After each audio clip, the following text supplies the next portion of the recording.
Hi dudes. 2025 July ஒரு மிகப்பெரிய mega tsunami வரப்போகுது. உலகமே வந்து இந்த இன்சிடென்ட்டை வந்து மறக்க முடியாது. அந்த மாதிரி ஒரு மிகப்பெரிய வந்து ஒரு அச்சுறுத்தல், அதாவது ஒரு மிகப்பெரிய வந்து ஒரு சுனாமி வரப்போகுது. தயவு செஞ்சு மக்கள் அனைவரும் வந்து சேஃபா இருங்கன்னு சொல்லிட்டு அந்த நாட்டு அரசு மட்டும் தெரிவிக்கல. ரியோ டட்சுகி அப்படின்னு சொல்லிட்டு ஒரு ஆர்டிஸ்ட், இவங்க வந்து ஒரு ஓவிய கலைஞர். இவங்க வந்து தெரிவிச்சிருக்காங்க.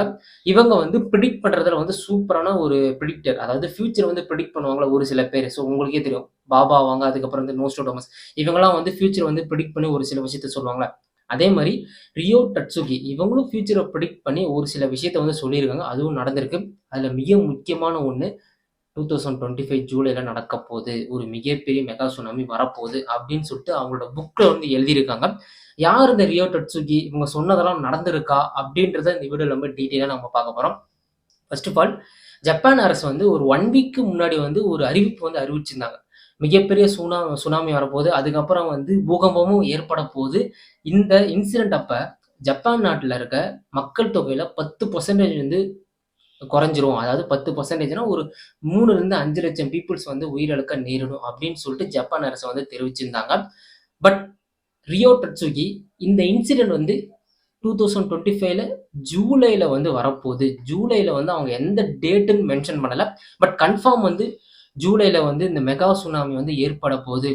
இந்த சுனாமி வந்து ஜூலைல ஏற்பட போகுதுல, இப்ப ஜப்பான் நாடு ஒரு மிகப்பெரிய பிரளயத்துல தொடக்கத்துல இருக்கு. ஆரம்பிச்சிருச்சு. அதாவது பூமி வந்து கொந்தளிச்சிட்டு இருக்கு. இது வந்து மிகப்பெரிய சுனாமியா வந்து ஜூலை மாசம் வரப்போகுது அப்படின்னு சொல்லிட்டு அவங்களோட புக்ல வந்து எழுதியிருக்காங்க. யார் இந்த ரியோ டட்சுகின்னு கேட்டீங்கன்னா, இவங்க வந்து ஜப்பான் கண்ட்ரி தான். ஸோ ஜப்பான் கண்ட்ரில இவங்க வந்து ஒரு ஆர்டிஸ்டா இருக்காங்க. ஆர்டிஸ்ட்னா லைக் வந்து டிராயிங்ஸ்லாம் வரைவாங்கல்ல. இவங்க வந்து தூங்கிட்டு இருக்கக்குள்ள வந்து நெறைய கனவு வருமாங்க. ஸோ தூங்கிட்டு இருக்கக்குள்ள வந்து மிகப்பெரிய கனவு, அதாவது ஃபியூச்சர ப்ரிடிக்ட் பண்ணிட்டு கனவு வரும். ஸோ நார்மலா வந்து நெறைய பேத்துக்கு வந்து கனவு வரும். ஃபியூச்சர ப்ரிடிக்ட் பண்றது, இல்ல வந்து உங்கள பத்தி ஒரு கனவு வரும். அந்த மாரி ரியோ டட்சுகி தூங்கிட்டு இருக்கக்குள்ள வந்து ஏகப்பட்ட கனவுகள் வரும். 1980 இந்த காலகட்டத்துல அவங்க ஸ்மால் ஏஜ்ல இருக்கக்குள்ள. அத வந்து இவங்க வந்து புக்கா எழுதலாம் அப்படின்னு சொல்லிட்டு புக்ல வந்து குறிப்பிட்டதுல வந்து எழுதியிருக்காங்க. இவங்க கனவுல வந்த விஷயத்த எல்லாமே வந்து இவங்க வந்து புக்கா எழுதியிருக்காங்க. ஸோ இந்த மாரி ஃபியூச்சர்ல வந்து வரப்போகுது அப்படின்னு வந்து இவங்க ப்ரிடிக்ட் பண்ணதுல வந்து கோவிட்-19 ஒரு மிகப்பெரிய வந்து வைரஸ் வந்தது. ஸோ யாருமே எதிர்பார்க்காத அளவு 2 வருஷம் லாக்டவுன் போட்டாங்க. எல்லா பொருளாதாரமே வந்து ஸ்தம்பிச்சு போச்சு. இன்வெஸ்டர்ஸ் எல்லாருமே வந்து பயந்து ஓடிட்டாங்க.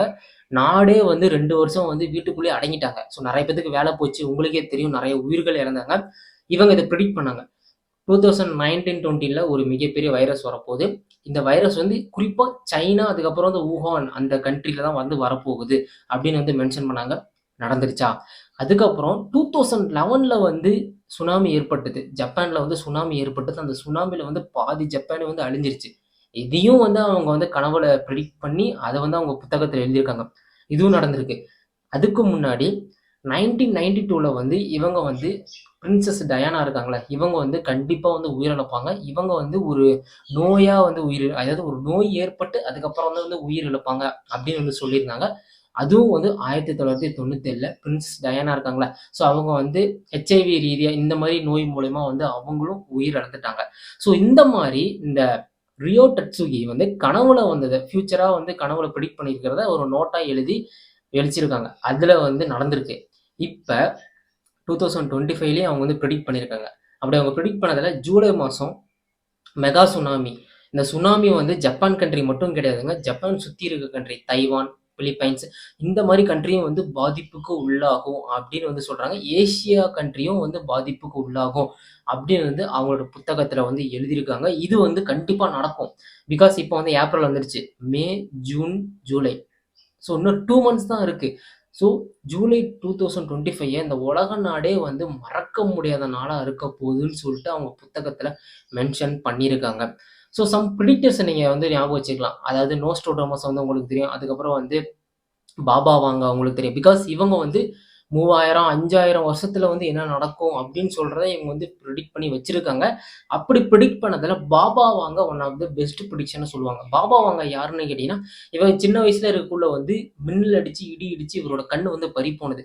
இந்த கண்ணு பறிபோனதுக்கு அப்புறம் வந்து அவருக்கு ஃபியூச்சர ப்ரிடிக்ட் பண்ற அளவுக்கு வந்து ஒரு சக்தி கிடைச்சதுன்னு சொல்லிட்டு மென்ஷன் பண்றாங்க. பட் இவரு சொன்ன விஷயங்கள் எல்லாமே வந்து நடந்திருக்குங்க.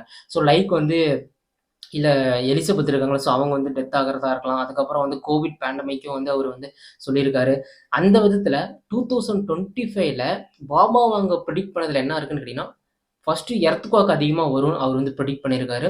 அதே மாரி வந்து எர்த்குவாக்கோட சேர்த்து வந்து கான்ஃப்ளிக்ட், அதாவது ஒரு கண்ட்ரிக்கு இன்னொரு கண்ட்ரிக்கு ஒரு பிளவு ஏற்பட போது, ஒரு மோதல் ஏற்பட போது அப்படின்னு வந்து அவர் மென்ஷன் பண்ணதுல, எர்த்குவாக் ரீசென்ட் டைம்ஸ்ல வந்து நெறைய இடத்துல வந்து நடந்துட்டு இருக்கு. லைக் வந்து இப்ப மியான்மர்ல கூட ஒரு மிகப்பெரிய வந்து பூகம்பம் ஏற்பட்டது. பல உயிர்கள் 2000க்கும் மேற்பட்ட வந்து உயிர்கள் வந்து இழந்தாங்க. அதுக்கப்புறம் வந்து 5000க்கும் மேற்பட்டோர் காயமடைஞ்சு ஹாஸ்பிட்டல்ல வந்து சேர்த்தாங்களாம். ஸோ பிரெடிக்ட் பண்ணது நடந்துருச்சு. ஸோ அந்த மாரி இவரு பிரெடிக்ட் பண்ணதுல ஜப்பானும் ஒரு கண்ட்ரியா இருக்குமா? அப்படின்னு சொல்லிட்டு எல்லாருமே வந்து பேச ஆரம்பிச்சுட்டாங்க. இந்த ரியோ டட்சுகி வந்து எழுதியிருக்காங்கல்ல, ஸோ இந்த புத்தகத்துல நேம் என்னன்னு கேட்டீங்கன்னா, இந்த புத்தகத்தோட நேம் என்னன்னு கேட்டீங்கன்னா, த ஃபியூச்சர் ஐசா. அதாவது ஜப்பான் கண்ட்ரீஸ்ல வந்து இந்த புத்தகத்துக்கு வந்து மாங்கா, அதாவது புத்தகத்துக்கு வந்து மாங்கான்ற ஒரு பேராம். அத இங்கிலீஷ்ல வந்து நீங்க பார்த்தீங்கன்னா, த ஃபியூச்சர் ஐசான்ற ஒரு புத்தகத்துல வந்து இந்த குறிப்பு எல்லாத்தையும் வந்து அவங்க எழுதியிருக்காங்களாம். என்னென்ன குறிப்புனா, 1980ல இருந்து 2000, அதாவது ஃபியூச்சர்ல வந்து நான் பிரெடிக்ட் பண்ண விஷயம் எனக்கு வந்து கனவா வந்தது. அந்த கனவு எல்லாத்தையுமே வந்து நான் வந்து இந்த புத்தகத்துல வந்து எழுதியிருக்கேன். அப்படின்னு சொல்லிட்டு அவங்க வந்து ஒரு புத்தகத்துல வந்து கொஞ்சம் கொஞ்சமா எழுதியிருக்காங்க அந்த டைரியில. அந்த டைரியோட நேம் தான் த ஃபியூச்சர் ஐசா. அப்படி அந்த டைரியில வந்து எழுதுனதுல ஜப்பான்ல வந்து 2011ல வந்து ஒரு மிகப்பெரிய சுனாமி வரப்போது. அதுவும் வந்து நடந்திருக்கு. பிரின்சஸ் டயானா டெத் முன்ன சொன்னது எல்லாமே வந்து நடந்திருக்கு. அதுல மிக முக்கியமான ஒரு விஷயம், 2025ல இருந்து வந்து இந்த உலகம் வந்து கொஞ்சம் கொஞ்சமா வந்து அழிவை நோக்கி சந்திச்சுட்டு இருக்கு. அழிவோட தொடக்கம் 2025ல தான் ஆரம்பம். அப்படின்னு வந்து அந்த புத்தகத்துல மென்ஷன் பண்ணதுல, என்ன நடந்ததுன்னு கேட்டீங்கன்னா, தாய்லாந்து, மியான்மர்ல வந்து எர்த்குவாக் நடந்ததுல்ல. ஸோ இப்பதான் ரீசென்ட்டா போன மந்த் நெனைக்கிறேன், மார்ச் மந்த் நெனைக்கிறேன். தாய்லாந்துலயும் வந்து மியான்மர்லயும் வந்து ஒரு மிகப்பெரிய சக்தி வாய்ந்த நிலநடுக்கம் ஏற்பட்டது. அந்த நிலநடுக்கம் வந்து கிட்டத்தட்ட வந்து 8 ரிக்டர் அளவுக்கு அந்த நிலநடுக்கம் ஏற்பட்டதுனால வந்து 2000க்கும் மேற்பட்டோர் வந்து உயிரிழந்துட்டாங்க. அது இல்லாம 5000த்துலருந்து 10,000த்துக்கும் மேற்பட்டோர் படுகாயமடைஞ்சு இப்ப வந்து ஆஸ்பத்திரியில இருக்காங்க. ஸோ இதுதான் வந்து அவர் மென்ஷன் பண்ணியிருக்காங்க. தொடக்கத்துல வந்து ஒரு மிகப்பெரிய வந்து ஆரம்பம், அழிவோட ஆரம்பம் ஆரம்பிக்க போகுதுன்னு சொல்லிட்டு, அதுக்கான அறிகுறி வந்து மியான்மர், அப்புறம் வந்து தாய்லாந்து நிலநடுக்கமா இருக்குமா? அது மட்டும் இல்லாம, ஐரோப்பா கண்ட்ரீஸ்ல ஒரு மிகப்பெரிய பிளவு ஏற்பட போது. ஒரு கான்ஃப்ளிக்ட், ஒரு மோதல் வரப்போது. ஒரு நாட்டுக்கு இன்னொரு நாட்டுக்கு ஒரு மிகப்பெரிய மோதல் வரப்போது. இந்த மோதல்ல வந்து கண்டிப்பா பல மக்கள் கொல்லப்படுவாங்க, உயிரிழக்கப்படுவாங்கன்னு சொல்லிட்டு அவங்க இந்த ஃபியூச்சர் ஐஸான்ற புத்தகத்துல வந்து அவங்க எழுதியிருக்காங்க. இதே புத்தகத்துல தான் 2025ல ஜூலை மாசம் ஜப்பான்ல வந்து ஒரு மெகா சுனாமி வரப்போது. அந்த சுனாமில கிட்டத்தட்ட வந்து 5,00,000 பேர் வந்து உயிரிழக்க நேரிடும். அது மட்டும் இல்லாம ஜப்பான் கண்ட்ரி டோட்டலா வந்து சரிஞ்சு விழப்போது. ஒரு சாம்ராஜ்யத்தை உருவாக்குன ஜப்பான் கண்ட்ரி ஜூலை மாசம் அப்படியே வந்து சரிஞ்சு விழப்போது. அப்படின்னு சொல்லிட்டு அந்த புத்தகத்துல வந்து எழுதியிருக்காங்க. குறிப்பா இவங்களும் வந்து ஒரு ஜப்பான் கண்ட்ரி சேர்ந்த ஒரு பெண்மணி தான். பட் இவங்க வந்து எப்படி வந்து தப்பிச்சாங்கன்னு நமக்கு தெரியல. பட் ஃபியூச்சர பிரெடிக்ட் பண்ணியிருக்காங்க. பட் இவங்க எப்படி வந்து அந்த மெகா சுனாமிலருந்து தப்பிச்சாங்கன்னு நமக்கு தெரியல. பட் இவங்க பிரெடிக்ட் பண்ணதுல பாதி விஷயம் நடந்திருக்கு. இப்ப இந்த மந்த் என்னன்னு கேட்டீங்கன்னா, ஏப்ரல் மந்த். ஏப்ரல், மே, ஜூன். ஸோ இன்னும் 2 மந்த் இருக்கு. ஜூலை மந்த் தான் நமக்கு வந்து தெரியும். என்ன தெரியும்னு கேட்டீங்கன்னா, இந்த விஷயம் இவங்க சொன்னது எல்லாமே வந்து உண்மையா, பொய்யான்னு நமக்கு ஜூலை மந்த் நமக்கு தெரிஞ்சிரும். ஆக்சுவலா இவங்க ஃபியூச்சர், அதாவது பாஸ்ட்ல பிரெடிக்ட் பண்ணது எல்லாமே நடந்திருக்கு. பட் இது வந்து ரொம்ப அழிவ நோக்கி ரொம்ப அழிஞ்சிருமா. அதாவது ஒரு மிகப்பெரிய சுனாமி. நார்மலா ஒரு சுனாமி வந்தா கூட நம்ம வந்து எப்படியாவது நம்மளால வந்து கொஞ்சமாவது நம்மளால வந்து பாதுகாக்க முடியும். மெகா சுனாமினா, இப்ப நம்ம கன்னியாகுமரி மாவட்டத்துல ஒரு சுனாமி வந்தது. அத விட டபுள் மடங்கு, ட்ரிபிள் மடங்கு வருமா அப்படின்னு சொல்லிட்டு 2011ல ஜப்பான் கண்ட்ரில ஒரு சுனாமி வந்ததுல்ல. அந்த சுனாமில இருந்து 3 மடங்கு அதிகமா ஜூலை மந்த்ல சுனாமி வருமா. அந்த புத்தகத்துல மென்ஷன் பண்ணியிருக்காங்க. So it's a God grace. So கடவுள் தான் இது எல்லாத்தையும் பார்த்துட்டு இருக்காரு. ஸோ அவர் தான் வந்து முடிவெடுப்பாங்க. பிகாஸ் ஜப்பான் கண்ட்ரில ஏன் வந்து இந்த மாரி இயற்கை பேரிடர்கள், அதாவது இயற்கை வந்து ரொம்ப வந்து இதாகுதுன்னு கேட்டீங்கன்னா, ஜப்பான் கண்ட்ரி வந்து பசிபிக் ரிங் ஆஃப் ஃபயர்ன்ற ஒரு பிளேஸ்ல இருக்குங்க. இந்த பசிபிக் ரிங் ஆஃப் ஃபயர்ன்னா என்னன்னு கேட்டீங்கன்னா, இந்த இடம் வந்து முழுக்க முழுக்க பாறைகள், இது பாறைகள் ரீதியா வந்து வளர்ந்தது. அதாவது அவங்க எல்லா எல்லா நாடுமே அடியில வந்து பாறைகள் தான் இருக்கும். பட் இந்த பாறைகள் வந்து எந்த மாரி பாறைகள்னு கேட்டீங்கன்னா, நிலநடுக்கம், அதுக்கப்புறம் வந்து சுனாமி, அதுக்கப்புறம் வந்து மிகவும் ஆபத்தான ஒரு பாறைகள். இந்த பாறைகள் வந்து ஒன்றோடு ஒன்று மோதிருச்சுன்னா, கீழ வந்து ஒரு பிளவு ஏற்படும். அந்த பிளவு ஈஸியா வந்து அந்த மேல வந்துருமாம். மேல வந்து லேண்டுக்கு வந்து நிலநடுக்கமா ஏற்பட்டுருமாம். இதனால தான் வந்து ஜப்பான் கண்ட்ரி வந்து 90% இந்த பாறைகள சுத்தி தான் இருக்கு. இதனால தான் வந்து ஜப்பான்ல வந்து அடிக்கடி வந்து நிலநடுக்கம் ஏற்படுது. இது மட்டும் இல்லாம, ஜப்பான்ல வந்து இயருக்கு இயர் 1000லிருந்து 500, 1500 நிலநடுக்கம் அவங்க வந்து வரும் அப்படின்னு சொல்லிட்டு அவங்க வந்து ஜப்பான் கண்ட்ரில இருக்க பீப்பிள்ஸ் வந்து சொல்லியிருக்காங்களாம். அவங்களும் வந்து உணர்றாங்களாம். ஜப்பான் கண்ட்ரில இருக்க பீப்பிள்ஸே வந்து மென்ஷன் பண்ணியிருக்காங்க. ஸோ 1000லேருந்து 500, 1500க்குள்ள வந்து நிலநடுக்கம் வந்து இயர் வந்து வருது. பட் ஜூலை 2025ல தான் வந்து என்ன நடக்கும்ன்றத நம்ம வந்து பொறுத்திருந்து பார்க்கணும்.